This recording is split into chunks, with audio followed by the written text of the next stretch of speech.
Mais cette chaîne soit richement bénie dans le nom précieux de Jésus de Nazareth qui vous accorde sa paix et sa joie en abondance. Aujourd'hui, nous allons parler d'un sujet très intéressant que le Seigneur m'a donné dans la nuit du 1er juillet 2019 et sur lequel je travaille depuis quelques temps. Et j'ai trouvé ce sujet très intéressant parce que parfois, en tant qu'enfant de Dieu, on peut parfois poser des actions irréfléchies sans penser aux conséquences. Mais je pense qu'il est important, en tant qu'enfant de Dieu, de vraiment agir sur le cœur de Dieu et ne surtout pas utiliser notre zèle, comment dire, notre foi, notre zèle pour l'évangile, pour faire n'importe quoi. Donc comprendre que nos actes ont forcément des conséquences et que c'est important de marcher dans la crainte de l'éternel et de faire ce qui l'a ordonné de faire et ne pas faire ce que nous voulons, forcément, même si cela semble bien à nos yeux. Donc aujourd'hui, mon titre est intitulé Tu ne tenteras point le Seigneur ton Dieu. Dans la parole, lorsque nous disons, que ce soit dans l'Ancien Testament, que ce soit dans le Nouveau Testament, on voit vraiment qu'il y a beaucoup d'enfants de Dieu qui sont passés par là, certains qui ont tenté Dieu, ils ont des conséquences vraiment terribles, et même des conséquences même fatales parfois. Et il y a aussi des enfants de Dieu qui ont été tentés, mais qui n'ont pas cédé évidemment à la tentation de Satan, mais ils ont été capables de dire non à cela parce qu'ils savaient exactement ce que la parole de Dieu disait. Dieu nous a donné la parole, sa parole pour que nous puissions vraiment observer avec soin. Donc la parole de Dieu ne doit pas être, comment dirais-je, euh, des outils entre nos mains pour le manipuler ou bien pour l'inciter à faire ce qu'il ne veut pas. Non, non, non, non, non. Avant de continuer, je t'avais besoin de définir c'est quoi tenter. Vous savez, dans la parole, il y a tenter qui se met dans plusieurs versets, mais dépendant du contexte, ça peut dire des choses différentes. Donc, tenter ici, dans le contexte de la vidéo, c'est vraiment éprouver Dieu, c'est-à-dire mettre Dieu à l'épreuve. Il y a aussi tenter qui veut dire inciter quelqu'un à faire le mal, c'est-à-dire comme par exemple le diable a tenté Ève et elle est incité à désobéir au Seigneur. Mais dans le cas de cette vidéo, je vais vraiment m'accentuer sur tenter qui est plutôt d'éprouver Dieu, mettre Dieu à l'épreuve. Nous allons lire ensemble dans la parole le psaume 119, versets 4 à 5, ce que ça dit d'abord. Donc ça dit ceci. Tu as prescrit tes ordonnances pour qu'on les observe avec soin.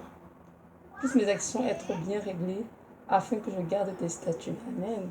Donc notre Dieu a prescrit ses ordonnances afin que nous puissions les observer avec soin et que nous puissions vraiment régler nos actions afin de garder ses statuts. Donc la parole de Dieu, elle nous a donné pour nous faire grandir, pour nous transformer plus simplement à sa ressemblance. Et cette parole, elle est certaine, elle est éprouvée. Et Dieu, il ne ment jamais. Et Dieu, nul ne peut le contester ni l'instruire. Donc un enfant de Dieu qui mange la crainte du Seigneur ne peut jamais avoir l'audace de dire ou de faire des choses que Dieu n'a pas ordonné de son cœur. Au contraire, nous devons toujours chercher sa face et ne faire que ce qu'il a dit de son cœur. Et ne jamais avoir cette prétention de dire que moi je suis enfant de Dieu, je n'ai pas peur de Satan, il ne peut rien me faire. Donc on fait tout ce qu'on fait la tête. Non, ça ce n'est pas du tout normal. Notre Dieu est notre Seigneur, notre Sauveur, notre Maître, qui nous a sauvés, non pas dans sa vie pour nous, mais c'est aussi un Père qui est rempli de compassion, plein de bonté dans la parole et qui désire notre bien. Dont son seul but dans nos vies, c'est vraiment de nous transformer et de faire de nous des femmes et des hommes spirituels. Nous sommes vraiment à sa ressemblance et faire ce qu'il attend de nous. Et non de vouloir utiliser sa parole pour essayer de faire des challenges ou bien prouver quoi que ce soit, qui que ce soit. Non, non, non, du tout. Notre Dieu, la parole pour notre propre bien, comme nourriture spirituelle, pour agrandir, maturer en nous. Donc c'est ça. Dans notre Dieu, 1979, verset 4, qu'il a prescrit pour qu'on les observe avec soin. Donc chaque enfant de Dieu a tous les jours prié et dit Seigneur, aide-moi à observer tes commandements, tes lois avec soin, sans te tenir ni à gauche ni à droite, mais vraiment de faire ce que tu as dit exactement, précisément. Donc voilà, c'est ça.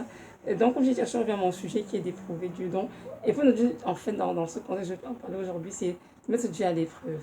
Et c'est un fait. Ils ont eu vraiment des conséquences, je dirais, fatales. Donc, on s'est parlé d'abord pendant Deutéronome 6,16, ce que ça dit. Deutéronome 6, verset 16.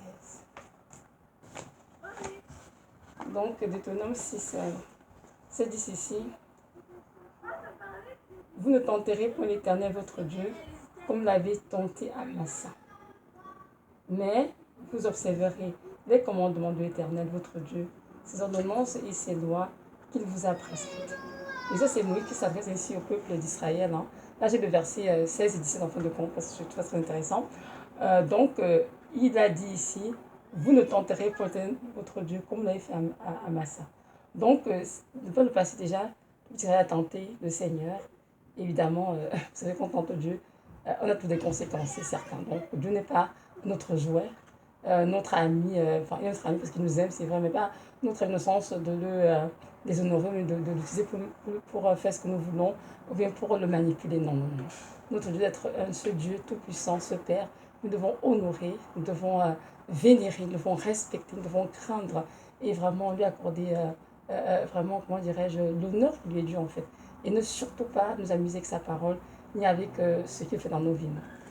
Donc, nous allons aller ensemble voir ce qui s'est passé à Massa. Qu'est-ce que Moïse s'y rappelle aux enfants d'Israël de ne pas tenter l'éternel Dieu comme ils l'ont fait à Massa. Nous allons regarder dans Exode verset 17. Donc, Exode verset 17. Exode 17, verset 1 à 16 dit ceci. On va lire, c'est un peu... Oh non, excusez-moi. 1 à 7, désolé, je suis désolée. En fait, c'est un peu long, mais c'est important que nous lisions pour comprendre bien le contexte dans lequel Dieu a été tenté pour les enfants d'Israël. Donc, on dit ici, toute l'assemblée des enfants d'Israël partit du désert de Sin, selon les marches que l'Éternel leur avait ordonnées. Et ils campèrent... Oh, excusez-moi, je me vais, mon Dieu, c'est difficile à lire. Ils campèrent, je crois que c'est à Rephidim, où le peuple ne trouva point d'eau à boire. Alors le peuple chercha querelle à Moïse. Ils dirent, donnez-nous de l'eau à boire. Moïse leur répondit, pourquoi me cherchez-vous querelle? Pourquoi tentez-vous l'Éternel? Le peuple était là, pressé par la soif, c'est ça, et murmurant contre Moïse. Il disait, pourquoi non, c'est pas ça. Je suis désolée, voilà, c'est quoi. Pourquoi nous as-tu fait monter de l'Égypte pour nous faire mourir de soif avec nos enfants et nos troupeaux? Moïse cria à l'Éternel en disant, que ferai-je à ce peuple? Encore un peu et ils me lapideront. Et l'Éternel dit à Moïse, passez devant le peuple et passe devant le peuple et prends avec toi des anciens d'Israël. Prends aussi dans ta main la verge avec laquelle tu as frappé le fleuve et marche. Voici, je me tiendrai devant toi sur le rocher d'Horeb. Tu frapperas le rocher et il en sortira de l'eau. Et le peuple boira. Et là, Moïse fit ainsi aux yeux des anciens d'Israël. Il donna à ce lieu le nom de Massa et de Mériba, parce que les enfants d'Israël avaient contesté et parce qu'ils avaient tenté l'Éternel en disant, l'Éternel est-il au milieu de nous ou n'y est-il pas? Parole du Seigneur. Je vous demande pardon, je suis désolée pour lecture qui est un peu difficile parce que je n'ai pas mes verres et en ce moment je ne vois pas du tout très bien. C'est assez flou ce que je lis la Bible parce que les écritures ne sont pas forcément de très grand caractère.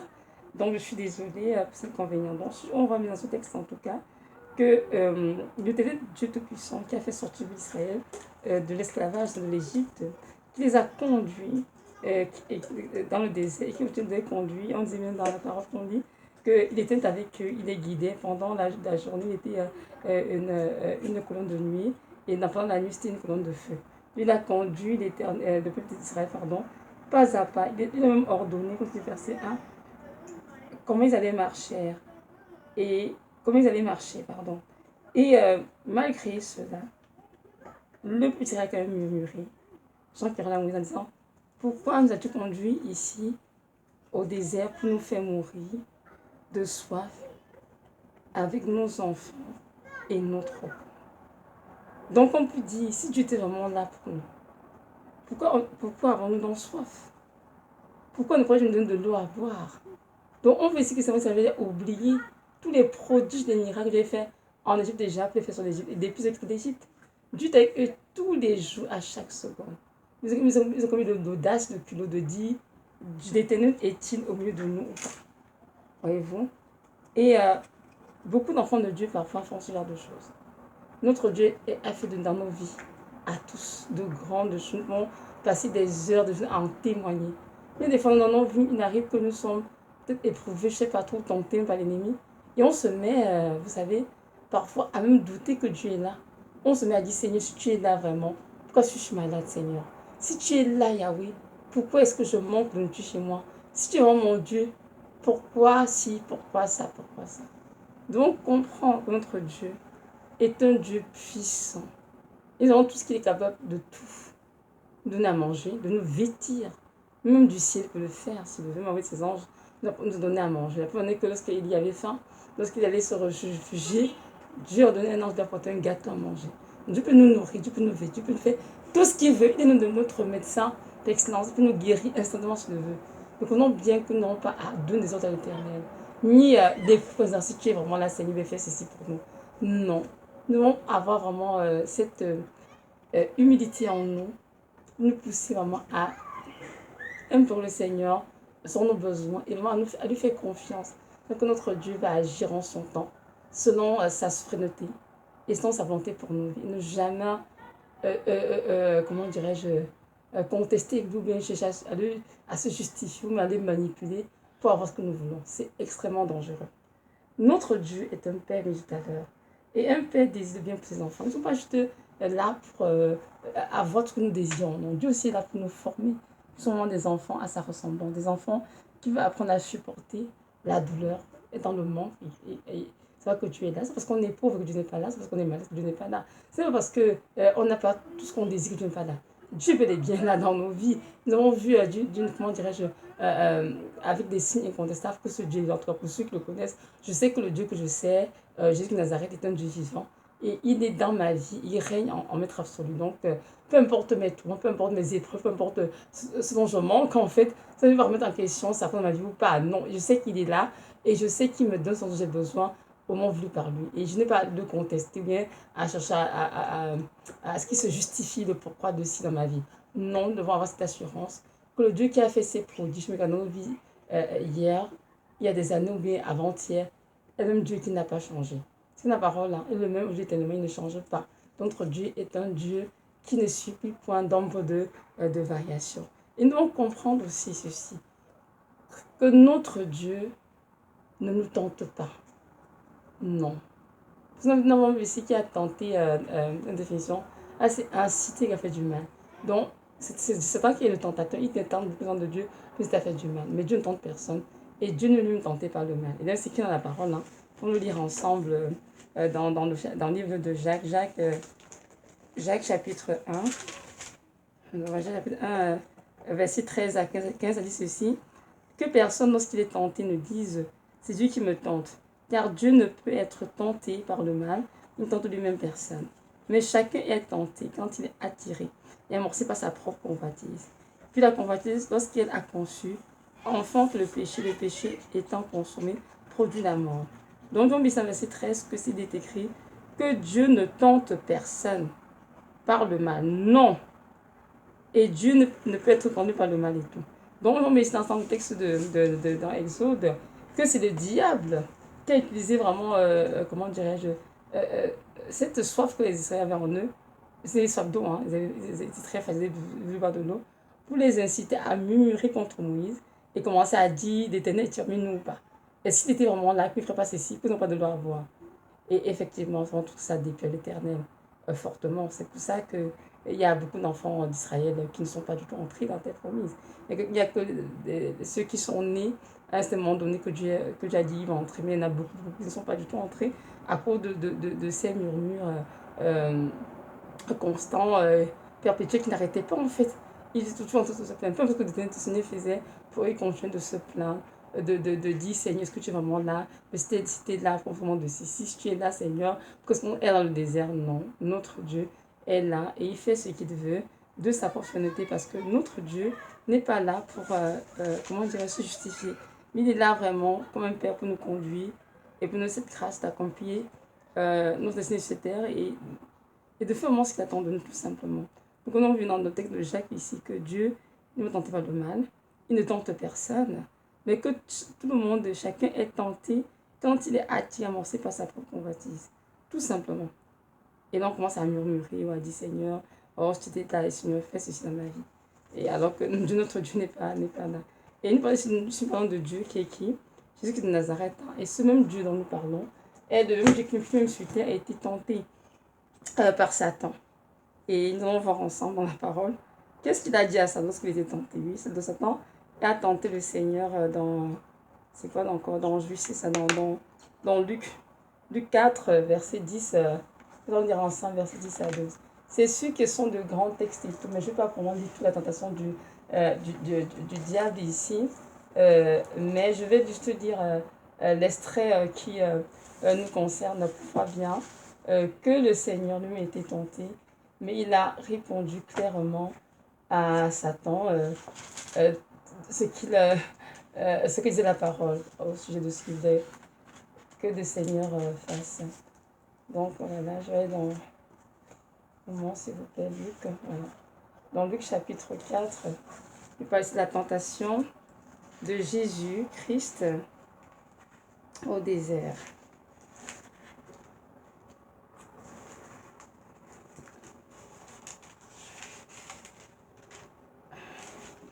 Voilà, nous y sommes. Donc, je peux lire tout le texte en fait, c'est intéressant. Donc, le verset Luc 4, de verset 1 jusqu'à 12. Donc, ça dit ceci, Jésus, rempli du Saint-Esprit, revint du Jourdain. Et il fut conduit par l'Esprit dans le désert, où il fut tenté par le diable pendant 40 jours. Il ne mangea rien durant ces jours-là. Et après qu'ils furent écoulés, il eut faim.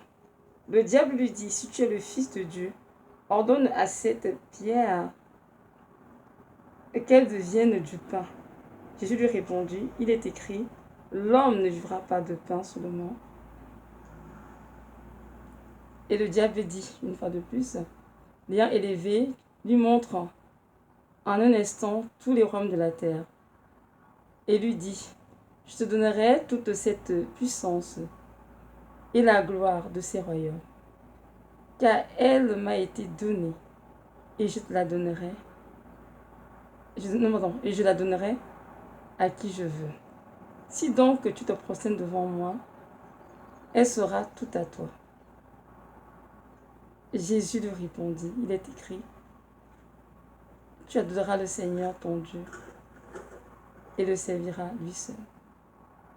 Le diable le conduisit encore à Jérusalem, le plaça sur le haut du temple et lui dit, si tu es le Fils de Dieu, jette-toi d'ici bas, qu'il est écrit, il donnera des ordres à ses anges à ton sujet, afin qu'ils te gardent et ils te porteront sur les mains, de peur que ton pied ne heurte contre une pierre. Jésus lui répondit, il est dit, tu ne tenteras point le Seigneur ton Dieu. Après l'avoir tenté de toutes ces manières, le diable s'éloigna de lui jusqu'à un moment favorable. Parole du Seigneur. Nous voyons dans ce texte que Jésus-Christ aussi est tenté par le diable. C'est-à-dire le diable l'a incité à faire du mal. Et à chaque fois qu'il utilise la parole pour contester, pour dire non, je ne crois pas savoir ce qui est écrit ceci. Cependant, dans le cas de cette vidéo, le versement qui nous intéresse, c'est celui de verset 9. C'est ça, oui, c'est ça. 9 à 12. Le diable dit ceci. Donc, le diable conduisit encore à Jérusalem, le plaça sur le haut du temple et lui dit, si tu es fils de Dieu, jette-toi d'ici en bas. Il est écrit, il donnera des ordres à ses anges à ton sujet, afin qu'ils te gardent. Et ils te porteront sur les mains de peur que ton pied ne heurte contre le pied. Jésus lui répondit, il est dit, tu ne tenteras point le Seigneur ton Dieu. Amen. Donc, ici, le diable voulait inciter Jésus à obliger son Père à faire quelque chose qui n'est pas honneur son Père.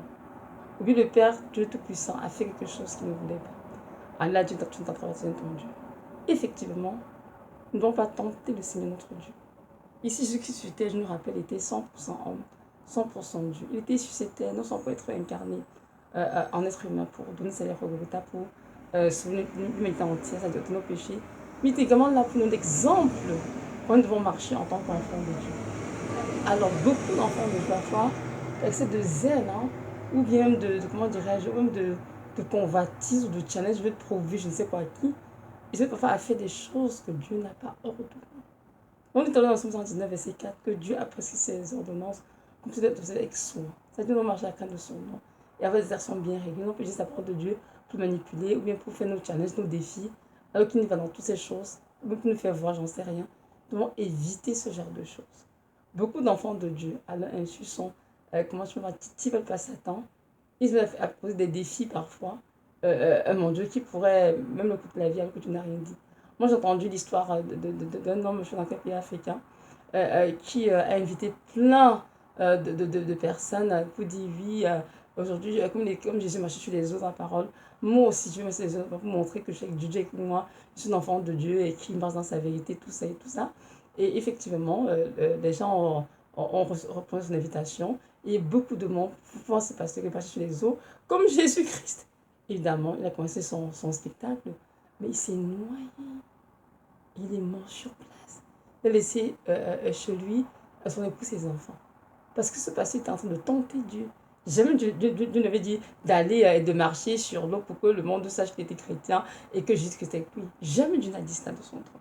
On va attendre parce que parfois nous oublions, comment dirais-je, cet aspect de la vie chrétienne.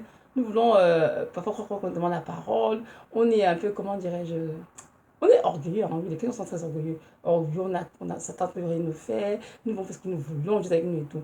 Non, non, non. Dieu est avec nous, certes. C'est une vérité incontestable. Mais nous devons toujours faire les choses que Dieu a ordonnées. Pas les choses que nous voulons faire parce que cela nous titille, parce que nous voulons faire pour prouver à quoi que ce soit. Nous devons éviter ce genre de comportement car c'est absolument terrible dans le Seigneur. Évidemment, ça choque le Seigneur et c'est vraiment un péché, c'est clair. C'est très clair. Et nous devons toujours chercher la face de Dieu. Si Dieu ordonne sur son trône, on le fera avec joie, avec la paix, parce que c'est Dieu qui l'a ordonné. On ne doit jamais avoir la prétention d'orchestrer des choses qui ont une technique pour dire que c'est Dieu qui les a ordonnées, que Dieu n'a rien dit. Ça va être fatal. Je mets juste notre exemple, là c'est l'exemple biblique que nous venons de lire, avec Jésus qui lui mettait 100% Dieu et qui a dit non, il est écrit, tu ne tenteras pas ton Dieu. Donc, Dieu lui dit voilà, je ne vais pas tenter mon Dieu en disant oh, ok Seigneur, c'est vrai, c'est qu'il a parlé comme ça. Je vais donc me jeter du haut du temple et là je suis que tes anges venus m'arrêter. Non. Je n'ai pas osé faire ce genre de bêtises. Il était 100% Dieu. À combien de fois de raison, nous, les enfants de Dieu, ne pouvons pas nous permettre de faire des choses que Dieu va ordonner de son trône. Nous le temple, nous montrons que nous sommes chrétiens, on fait ceci, c'est nous qui contrôlons la vie, c'est absolument faux. Ne voulons surtout pas que, même si que la parole, là, ceux qui croiront en moi, s'ils seront des serpents, ils vont un peu, même seront guéris, enfin, il y aura plein de choses, c'est vrai. C'est pas l'écrit, mais ne voulons jamais que l'autorité est donnée toujours par Dieu. Et en son temps, quand il donne une situation bien précise. On ne peut pas faire n'importe ce qu'on veut parce que non, Dieu est avec nous. Non, non, non, non, non, non. On ne peut pas faire cela. On doit toujours nous assurer que Dieu a ordonné cela et qu'il est avec nous, nous a protection et nous revêt de son nom, de sa puissance pour accomplir toutes ces choses. Je vous ai par exemple le témoin de Jéhovah. Lorsque ils sont malades, ils ne peuvent pas aller à l'hôpital et prendre des transfusions du sang parce que dans leur religion, entre guillemets, prendre du sang, transfuser, c'est comme manger du sang, avec la parole de Dieu de manger du sang. Donc non, bien qu'ils sont dans l'erreur, mais ils ne comprennent pas ça. Et j'ai entendu beaucoup d'histoires les concernant, des gens qui étaient malades vraiment, qui avaient à l'hôpital en état de crise, il fallait tous les faire transfuser, mais ils ont dit non. Parce que Dieu était tout puissant, pas. Dieu était le médecin, donc Dieu n'a qu'à ne sens pour la personne. Mais les personnes concernées sont décédées, malheureusement. Voyez-vous, dans son des vies qui sont écourtées, parce qu'un homme ou une femme veut tenter Dieu. Vous dites, Seigneur, tu es mon Dieu, tu le sais, mais alors guéris-moi. Guéris mon enfant, guéris mon mari, guéris ma femme, parce que tu es capable de donner du sang là de ton trône. Vous faites très attention. Il ne faut pas s'amuser avec le Seigneur. Parce qu'il y a parfois, on se met à s'amuser avec le Seigneur, et cela pourrait être fatal. Et nous devons retenir que nous rendons des comptes à Dieu un jour. Toutes ces vies qui s'écoutaient à cause de nos, nos conceptions, nos compréhensions erronées de la parole de Dieu. Dieu est fidèle. Et moi, j'étais une femme qui était très très malade pour le passé. Et j'ai été à l'hôpital des fois. Le Seigneur a dit, oui à tes traitements, non à tes traitements. Dieu qui décide. Hein. Soit si nous commençons à dire, bon, je suis chrétien, Seigneur, alors je suis chez moi guéri, maman te descend. Non. Nous devons toujours nous assurer que ce que nous voulons poser comme action est vraiment né du cœur du Seigneur. Et notre Dieu est un Dieu clair. Hein. Lorsqu'on prie vraiment et qu'on cherche à faire quelque chose, on nous dit clairement. Vous voyez, comme quand j'ai l'habitude d'aller avec mes yeux, j'ai pris rendez-vous avec un ophtalmologue. Et quand le rendez-vous approchait, j'ai commencé à demander au Seigneur ce qu'il en pensait. Je vous assure aussi, tu m'as dit dans deux paroles, Rima. Je suis celui qui vous laisse des aveugles, celui qui guérit et dit. Maintenant, en moi, il ne va pas l'hôpital, laisse tomber cela. Dieu a dit cela, une chose sur moi, avec cette confiance que Dieu a touché mes yeux en son temps. Mais je ne peux non plus, le forcer, si je veux tout de suite, si tu es vraiment là dans ma vie, oh oui, Seigneur, que mes yeux voient très bien, que je puisse quand même le lire clairement. Non, on ne peut pas faire ça le Seigneur. Notre Dieu est un Dieu que nous devons honorer, respecter et craindre. Vous savez, parfois en tant que chrétien, on a tendance à oublier les de l'Ancien Testament, pour le Nouveau Testament. Parfois, on a tendance à oublier que Dieu aussi est un Dieu sévère. Lorsque ça connaît, ça bâche quelqu'un, en tout cas, c'est pas drôle. Et c'est en lisant l'Ancien Testament que ces choses sont fait révéler. Quand on lit l'Ancien Testament, on voit vraiment ce Dieu qui est bon, riche en bonté, plein de compassion. Mais ce Dieu qui, lorsqu'il se met en colère, en tout cas, tout tremble. C'est ça que Paul a dit dans Romains. Considérer la bonté et la sévérité de Dieu, c'est très important. Donc, on passe même de vue le Seigneur. Ce n'est pas notre ballon, ce n'est pas notre objet d'amusement. Sa parole n'est pas non plus un jouet. Non, sa parole, Jésus-Christ est la parole. Amen. Et la parole du Seigneur est une épée tranchante. Hébreux 4, verset 12. Donc, une parole qui agit, qui est efficace et fait plein de choses dans nos vies autour de nous. Donc, on va prendre cette parole comme outil pour nous amuser, faire nos défis, nos challenges dans le but c'est notre chair ou bien de prouver quoi que ce soit. C'est absolument désagréable le Seigneur. Donc, nous devons vraiment nous garder de ces choses et ne pas nous écourter nos vies ou bien la vie de nos bien-aimés parce que nous voulons montrer aux gens que nous sommes chrétiens. On va faire ça, on va faire ça. Non. Moi, quand j'étais malade et des fois, s'il m'a demandé, je me Seigneur, je suis à l'hôpital. Il a dit non, tu n'iras pas à l'hôpital.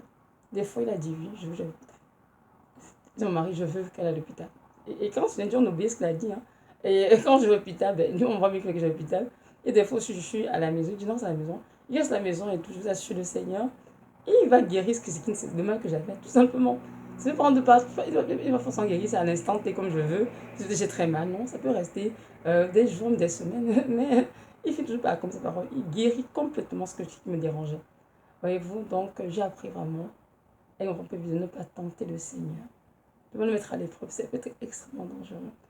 Moi, j'ai commencé à faire des enfants, ça fait une bonne dizaine d'années. Avec mes accouchements, j'ai eu ce qu'on appelle la préclampsie, hein, c'est-à-dire durant la grossesse, la tension de maman monte beaucoup et cette tension qui est très élevée est très fatale pour maman et le bébé. Donc après tout ce que j'ai subi comme, comment dirais-je, procédure médicale, c'est sûr que j'ai gardé une tension très élevée. Donc des années, je prends le temps pour la tension. Et à un moment donné de ma vie, j'ai voulu les arrêter. J'en avais juste marre. Je dis, Seigneur, mais tu es ce Dieu qui guérit, Seigneur. Ta parole dit, Seigneur, que c'est par tes meurtrissures que j'ai la guérison. Alors comment, Seigneur, je peux produire depuis des années, je ne veux aucun changement, Seigneur. Je sais que les symptômes diminuent un petit peu, mais aussitôt que j'ai des médicaments, tout reprend, Seigneur, enfin normal. Et j'ai voulu faire s'arrêter les médicaments pour dire, Seigneur, tu es mon Dieu, guéris-moi. Je vous assure que j'ai failli perdre ma vie en faisant cela. Et je vous assure, c'est en force de prier que j'ai compris en fait que c'était pas. Ce qui me chançait tentait dans mon cœur de l'époque, c'était pas Dieu qui le faisait médicament, c'est l'ennemi qui me tentait pour m'inciter à arrêter le médicament, plus perdre ma vie et bien se moquer de moi en enfer après. Et là, Dieu m'a dit non. Le jour où il est venu prendre les médicaments, je te dis clairement, arrête de prendre les médicaments. Ne t'inquiète mon enfant. Toute ta vie est entre mes saintes mains. Je la contrôle dans tous les sens. Il n'y a rien qui t'arrive. Que tu fasses ou même que tu dises que c'est au courant. Jusqu'en de chaque souffle de ton corps. Je te dis, reste, prends les médicaments. Le jour où je te dis, c'est assez. Je suis tu vas arrêter. Mais avec cette paix, que c'est moi qui t'ai vraiment parlé. Et là, j'ai compris ce jour aussi. Il ne faut pas tenter le Seigneur. Parce que je pense que je vais arrêter le médicament. Je ne le prenais plus. J'ai donc rechuté. J'étais tellement malade que j'ai failli mourir. Je m'entends dans un coma induit carrément. Et quand je sortais de ce coma, j'ai compris qu'il ne faut pas aimer le Seigneur. Vous savez, le diable est le tentateur. Il est toujours en train de nous inciter. Nous titiller a dit, mais il est écrit que mais fais cela, que ça veut bien te faire. Dieu veut rien te faire, sa parole et tout. Non, mais c'est dans le 4, que Satan connaît bien la parole. Et à chaque fois la parole que Dieu a donnée, pour nous faire pécher contre le Seigneur. Donc c'est à nous d'être en état d'éveil spirituel. Pour dire, mais non, même si c'est écrit, Satan, je vois ce que tu me dis. Dieu a dit, Samuel aussi dit d'apprendre à craindre le Seigneur. Voyez-vous, non, c'était déjà dans mon cœur. Mais ce n'est pas une fois que je suis guérie. Mais si par tes meurtres, Seigneur, je suis vraiment guérie. Mais pourquoi dois-je-t-on prendre les médicaments encore, Seigneur? Voyez-vous? Et donc c'est écrit vraiment à Isaïe, je crois que c'est le 53. C'est par tes meurtrissures que j'ai la guérison. Donc je peux me dire, Seigneur, c'est vrai, par tes meurtrissures j'ai la guérison. Donc pourquoi voudrais-tu encore que je prenne les médicaments? Parce qu'en toi, j'ai de la vie et je suis donc guérie. Tu m'as dit non, ne me tente pas et ne fais pas ça. Laisse-moi te guérir, laisse-moi faire ce que j'ai fait dans ton corps. Et au moment opportun, je te dirai clairement, t'arrêtes les médicaments. Voyez-vous? Et effectivement, j'ai laissé te passer. Et quand le temps de ce n'est arrivé, il m'a dit arrêtons de prendre les médicaments. Et quand j'ai avec cette paix, cette assurance que Dieu a vraiment hors de son trône, que son trône arrête de prendre les médicaments. Donc c'est pour nous dire que nous devons faire attention, de ne pas laisser l'ennemi nous pousser à tenter, de nous mettre à l'épreuve. Notre Dieu nous a sauvés par grâce, sans aucun mérite. Et il nous aime ardemment. Et son seul souci, c'est que nous soyons bien, que nous puissions grandir en lui et vraiment être parfait comme il est parfait. Donc, n'essayons surtout jamais de le contester, de le manipuler avec la parole, ou bien de l'éprouver, de mettre à l'épreuve, dire Seigneur, tu es là, mais ordonne ceci, mon dessein. Ne faisons jamais ce genre de choses et tout.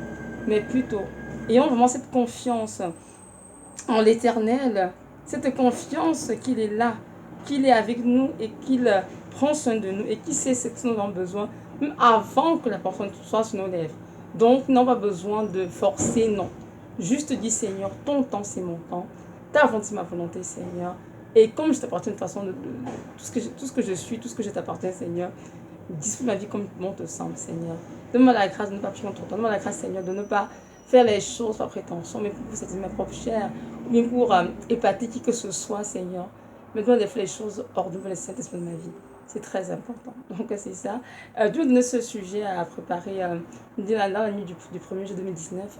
Au début, j'étais comme, je ne sais pas toi de quoi, Seigneur. Tu ne sais pas de quoi dans tout ça présente ton Dieu. Mais quand je suis allée commencer à travailler dessus le Saint-Esprit, je vous assure, j'étais très édifiée. Et justement, il me rappelait justement tous mes esprits de ma vie où j'ai failli tomber le pied de Satan. Pas une fois, pas plusieurs fois, pour ça ma santé. Laisse tomber le médicament, ça ne sert à rien. Dieu va te guérir, il a guéri. Crois en ça et continue ta vie.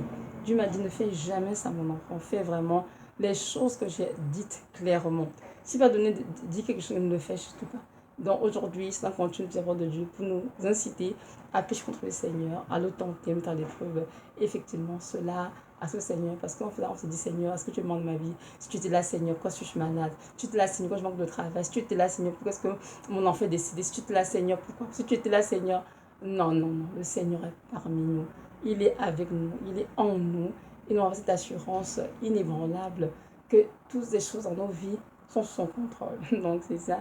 Je veux nous rappeler tout simplement que notre Dieu, notre Seigneur, Jésus qui Nazareth revient bientôt et que c'est important que nous soyons prêts. Et c'est important vraiment de nous préparer vraiment en nous repentant de tous nos péchés, dans nos vies en règle tout simplement. Car nous savons tous que rien de souillé ne pourra entrer dans le royaume céleste. Donc c'est très important en tant qu'enfant de Dieu de veiller tous les jours à prendre soin de son âme et de ne pas les distractions de ce monde, les activités mondaines nous accaparer au point de nous faire sortir de sa présence. Mais au contraire, supplions tous les jours pour demeurer assez dans sa présence afin vraiment qui puisse nous sanctifier, comme il le désire, que nous sommes prêts pour ce grand jour. Maintenant, si tu m'écoutes et que tu ne connais pas qui est ce Dieu dont je parle, en fait, ce Dieu c'est né, personne d'autre que notre Seigneur et Sauveur, Jésus de Nazareth, qui a donné sa vie pour ôter les péchés de l'humanité entière. Et ça dit, toi aussi, y compris toi aussi.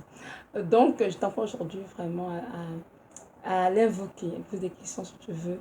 Je veux que tu saches que en dehors de lui, il n'y a point de salut. Il est le seul Dieu qui t'a vraiment aimé, qui a, comment dirais-je, qui a tourné pour toi après le Golgotha, pour que tu vives et que tu aies la vie éternelle. Donc, je t'encourage à te repentir de tes péchés et vraiment à le reprendre dans ta vie comme ton Sauveur, ton Seigneur, et à mener une vie de sanctification permanente, car c'est ainsi que tu pourras le voir un jour. Donc voilà, mais si on veut écouter, je suis richement béni. Que notre Dieu nous accorde à tous cette grâce, cette intelligence et cette spirituelle pour ne pas le tenter. Au contraire, nous soumettre totalement à sa volonté pour sa gloire. Amen.